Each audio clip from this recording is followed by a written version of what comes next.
बड़ी कठिन चीज है, मानना इतना आसान नहीं है।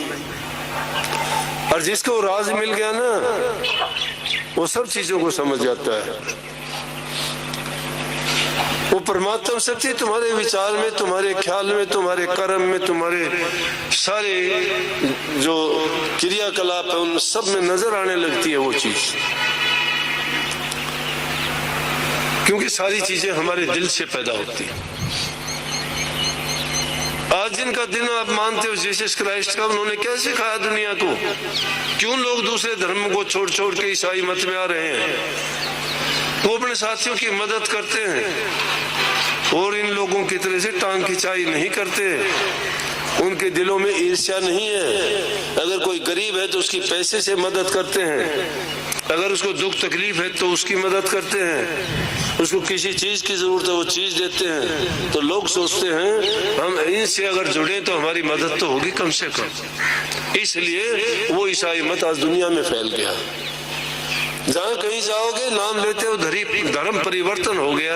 अरे परिवर्तन धर्म नहीं, उनके विचार परिवर्तन हो गया। जो शुद्ध विचारों को लेके चलता है और जिनसे आदमी को अच्छे गुण मिलते हैं वहाँ हर इंसान जुड़ना चाहेगा। अगर तुम भी अपने साथ जोड़ना किसी को चाहते हो तो अच्छे तो बन के दिखाइए ना। प्रेम, प्रेम ही पूजा है, प्रेम ही भक्ति है, प्रेम ही शक्ति है। प्रेम की ज्वाला जिसके हृदय में जलती है उस जला के राख कर देता है सब चीज को। जिनके नाम लेके आज गीत गाते हो कि उसने ये पाया, ये पाया, ये पा लिया, परमात्मा को पा लिया। अरे पा लिया उन्होंने, लेकिन पाने से पहले खो भी तो दिया ना सब कुछ। पाने से पहले सब कुछ खो दिया। खान पान छोड़ दिया, सुख आराम छोड़ दिया, नींद भूख आलस त्याग दिया। क्या इतने त्यागने की हिम्मत है? दूसरों के नाम लेने से तुम बड़े नहीं बन जाते, उनकी बातों को सुनाने से तुम्हारे अंदर वो गुण नहीं आ जाते।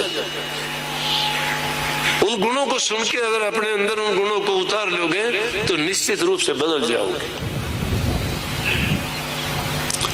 कुछ पाने से पहले खोना पड़ता है, अपनी हस्ती को मिटाना पड़ता है। छोटी सी बात के लिए हम तो सोचते हैं कि वो चाहे कहीं भी जाएं मेरा हित होना चाहिए, मेरा भला होना चाहिए। भलाई भी क्या? अरे जहाँ कहीं भी जाते हो अपने स्वार्थ और लालच के सिवाय दूसरी बात ही नहीं है क्या? भक्ति लालच की है क्या? स्वार्थ की है? भक्ति तो तप की है, त्याग की है, साधना की है। भक्ति कहती है त्याग करो, भक्ति कहती है अपना आपा खो दो। आपा मारे बिना आपदा नहीं मिटती है। हम तो चाहते हैं कि हमारा हित हो, दूसरे के हमें कोई मतलब नहीं। इसलिए ये कोशिश किया करो, इस शरीर की अवधि है, पता नहीं कब तक है। मिट्टी में मिलेगा एक दिन, जरूर मिल जाएगा, लेकिन वो मरने से पहले ये सोचते हो कि क्यों आए थे, क्या करना है और क्या करने जा रहे हैं, नहीं सोचते।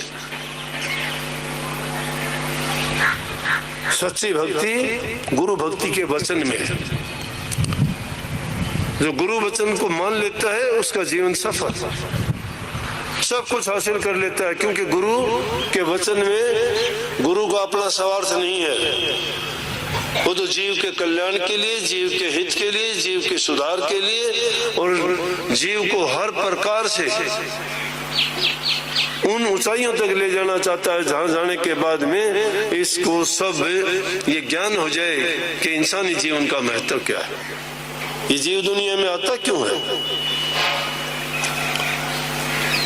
और जो गुरु वचन को नहीं मानता, जिन्होंने नहीं माने उन्होंने कष्ट ही उठाए हैं। गुरु वचन का मतलब ये गुरु श्राप नहीं देता किसी को, गुरु वचन कोई वरदान नहीं देता। इससे बढ़ के क्या वरदान होगा? गुरु तो प्रसाद सबके सामने बांटता है। अपने कानों को खोल के रखो, हृदय के दरवाजे खोल के रखो। वो बेशकीमती चीज है गुरु का उपदेश। अगर कभी एकांत में फुर्सत मिले ना तो उन बातों को सोच के देखना, तुम्हें उसका प्रमाण तुम्हारे अंदर में मिलेगा, बाहर कहीं नहीं है। बाहर खोजते खोजते बहुत लोग अपने जीवन को ही खो गए, लेकिन बाहर नहीं मिला कुछ, जो कुछ मिला अंदर में मिला। और आखिर में उन्होंने ये कहा कि अपनी खोज अपने आप में करो, और अपने आप में खोजने से पहले अपने आप को जानो। और जिस इंसान ने अपने आप को खोज लिया, अपने आप को जान लिया, उसने सब कुछ पा लिया। ये ना सोच लेना कहीं परमात्मा साथ में आकाश में बैठा है, नहीं, तुम्हारे अंदर में बैठा है, तुम्हारे रोम रोम में बैठा है, तुम्हारे हर क्रिया कर्म में बैठा है, तुम्हारे विचार और ख्यालात में है। ढूंढने की कोशिश करो, सिर्फ अपना हित नहीं पर हित के लिए अपने जीवन को लगाओ। लेकिन जो गुरु के वचन को नहीं मानता ना, गुरु वचन को त्यागे दुख पावे पाते का लागे, जानन सारद शेष गुरु की माया, गुरु का उपदेश मेरे मन भाया। गुरु का उपदेश मेरे मन भाया। गुरु का उपदेश किसने? मीरा जी ने माना, संत कबीरदास ने माना, रविदास ने माना, पिप्पे ने माना, जितने भी महापुरुष हुए, संत हुए, गुरु की आज्ञा में रह के गुरु के उपदेश को मान के तो उन्होंने सब कुछ प्राप्त किया। इसीलिए गुरु गुरु गुरु की पूजा मानी गई। क्यों मानी गई? कि वो रास्ता गुरु ने दिखा, इसीलिए कहा कि गुरु गोविंद दो खड़े काके लागू पाए। अगर गुरु के बराबर में साथ में परमात्मा को भी खड़ा कर दिया जाए तो भी सबसे पहले पूजनीय गुरु है। गुरु ने उसको दिखाया है, हमें तो पता ही नहीं। हमारे पास में भी अगर बैठा रहे, क्या पहचान है हमें परमात्मा है? ये क्या पहचान है हमें परमात्मा है या आम आदमी है या कोई और चीज है? लेकिन गुरु ने भेद बता दिया। तुलसीदास जी के बारे में एक इस प्रकार का प्रकरण आता है कि बोले हनुमान जी से कहने लगे मुझे राम जी के दर्शन नहीं होते। बोले हो जाएंगे। और चित्रकूट के घाट पे जब रामचंद्र जी और लक्ष्मण जी वहां आए, तुलसीदास जी से ही तिलक करवाने के लिए बैठ गए और तिलक करवा के जाने लगे, तब भी हनुमान जी ने सोचा ये तो अब भी नहीं पहचान पाया। पहले भी एक दो अवसर आए थे जब भी नहीं पहचान पाए थे, नहीं पहचान पाए।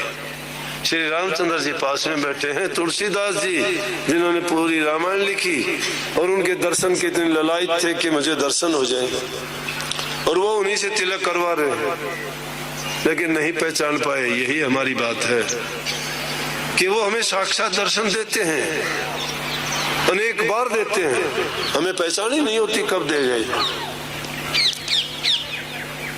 सिर्फ हम उनके लिए पुकारना जानते हैं, लेकिन वो आंखें हमारे पास नहीं है कि हम पहचान पाए। हम तो उनको कहाँ पहचाने कि गुरु को ही नहीं पहचानते। गुरु सर्वगुण संपन्न तुम्हारे सामने है, हर प्रकार से तुम्हारे जीवन को संभालने की बनाने की बातें बताता है। तुम्हारी बुराइयां, द्वेष, निंदा, ईर्ष्या को त्यागने की बातें कह के आपको कहता है कि इनमें कुछ नहीं रखे, अपने जीवन को संवारो। फिर भी गुरु को हम अपना नहीं मानते, अपना हितकारी नहीं मानते गुरु को। नहीं, गुरु से ही दुश्मनी बांध लेते हैं कि ना, अरे गुरु सबका है, गुरु किसी के तरवर सरवर संतजन, चौथे वर्ष में परमार्थ के कारण है, चारों धारण दे। ये चारों चीजें, तरवर पेड़, तरवर अपना फल कभी नहीं खाता, दूसरों के लिए फल देता है। सरोवर में पानी भरा होता है, वो खुद नहीं पीता, दूसरों के लिए पानी होता है उसके पास, दूसरों की प्यास बुझाता है। संतजन अपने लिए नहीं, मैं आपके लिए क्यों बोल रहा हूँ, ये मेरे काम आएंगे कि मैं तो अपने आप ही मान लूंगा इन बातों को, लेकिन आपको मनाने के लिए कह रहा हूँ, आपके लिए, मेरे लिए नहीं है, आपके लिए है। मेरे लिए आपसे भी पहले हैं। मैं नहीं मानूंगा, मैं नहीं करूंगा तो आपसे कैसे करवा लूंगा, लेकिन वो सबके लिए है, कोई पक्षपात नहीं है। संतजन और चौथे में अगर बरसात होती है तो भेदभाव नहीं करती है, गरीब का खेत है, ये अमीर का खेत है, ये उसका घर है, ये उसका घर है, नहीं। सबका समान है। इसीलिए संतों ने भी साध संगत को एक जैसा व्यवहार, एक जैसा बर्ताव, एक ही प्रकार का प्रसाद और एक ही जगह पर बैठा के वो अपने ख्यालों से भरपूर कर देते हैं। लेकिन जो भागी होते हैं वो तो उनसे लाभ उठा लेते हैं और जो मंद भाग होते हैं वो उनसे लाभ नहीं उठा पाते, क्योंकि उनका मन विचलित है। उनके मन के अंदर जो खामियां भरी पड़ी हैं वो अच्छे गुण नहीं आने देती।